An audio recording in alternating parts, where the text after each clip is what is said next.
কেমন আছো তোমরা? আশা করি সবাই খুব ভালো আছো, সুস্থ আছো। তো আজকে সকালে উঠে গেছি অনেকক্ষণ, কাজ টাজ করে পড়ালাম, পড়িয়ে উঠে রেডি হলাম। ঈশানের খুব শরীর খারাপ, কালকে সারা রাত কাশি হয়েছে, মানে সারা রাত ও ঘুমাতে পারিনি, আমরাও ঘুমাতে পারিনি, এরকম একটা অবস্থা। তো ফার্মেসি থেকে ওষুধ এনে খাইয়েছিলাম, ওষুধে কোনো কাজ হচ্ছে না, মানে ডাক্তারের মুখ না দেখালে আর ঠিক হবে না, এইরকম একটা ব্যাপার। তো ঈশান বাথরুমে উঠলো, ঈশানকে নিয়ে এখন ডাক্তারের কাছে যাব। এদিকে আমি ভাতটাও বসিয়ে দিয়েছি, এবার আসতে যদি দেরি হয়। এই দেখো ভাতটা প্রায় হয়েই গেছে, দেখা যাচ্ছে। ভাতটা প্রায় হয়ে গেছে, ভাতটা নামিয়েই বেরিয়ে যাব। তো ঠিক আছে, আজকে তাহলে যাই, ডাক্তারটা দেখিয়ে আনি ছেলেকে, সাথে থাকো। তো আমরা ডাক্তার দেখিয়ে বাড়ি আসলাম, প্রচণ্ড বৃষ্টি হচ্ছে, তো শুধু ভাত করে গেছিলাম, এসে একটু ডিম ভাজলাম আর আলুর সাথে থেকে মাখলাম, আর কালকেকার ডাল ছিল, ওটা দিয়েই খাওয়া দাওয়া করছি। তো ঈশানের খাওয়া হয়ে গেছে, ওর বাবার খাওয়া হয়ে গেছে, এখন 12:30 বাজে, সকালের খাবার খাচ্ছি। এই দেখো, তাহলে খেয়ে নিই, সাথে থাকো।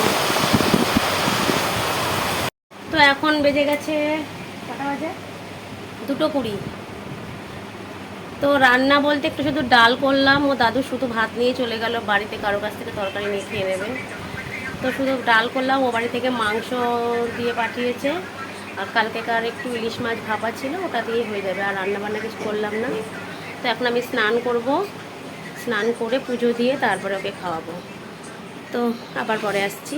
তো ঈশানকে খাওয়াতে বসে গেছি, এই যে ও বাড়ি থেকে মাংস দিয়ে গেছে, আর এই যে ইলিশ মাছ ভাপা, আর এই ডাল, এই হচ্ছে আজকের মেনু। তো ঠিক আছে, খাইয়ে নি ঈশানকে, থাকো সাথে।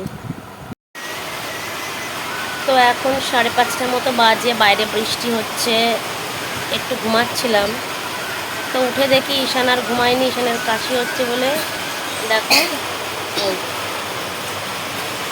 ওর কাশি হচ্ছে, তাই ও ফোন দেখছে, মানে ফোন দেখলে আর কাশি হচ্ছে না, ঘুমোতে গেলেই কাশি হচ্ছে, এইরকম কাশি হচ্ছে। তা ওর বাবাও ঘুমাচ্ছে, মানে ওর বাবার হচ্ছে ডিপ ঘুম, গভীর ঘুম যেটা বলে।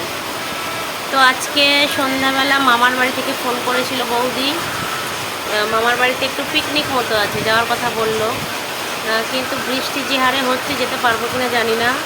তো দেখা যাক, বৃষ্টিটা কমলেই যেতে পারি, গেলে তো তোমরা দেখতেই পাবে। ঠিক আছে, তাহলে পরে আসছি, চলো। তো মামার বাড়ি চলে আসছিলাম, আসতে হলো, এসে দেখছি মা, মামি, ওই মামি করছে এক জায়গায় বসে, তো বসে পড়লাম। তো চলো, আমাদের পিকনিকের মেনু ছিল মাংস আর ভাত, আমার এক মামা রান্না করেছিল, তো রান্নাটা দুর্দান্ত হয়েছিল। তো আমরা তাড়াতাড়ি খাওয়া দাওয়া করেই চলে এসেছিলাম, এখানে শরীরটাও খারাপ ছিল, আবার বৃষ্টিও পড়ছিল। তোমার ভিডিওটা আমি এখানেই শেষ করলাম, যদি তোমাদের ভালো লাগে অবশ্যই আমার ভিডিওটাকে লাইক কমেন্ট শেয়ার আর করো, আর আমার চ্যানেলটাকে সাবস্ক্রাইব করো। তো সবাই ভালো থেকো, সুস্থ থাকো, গুড নাইট।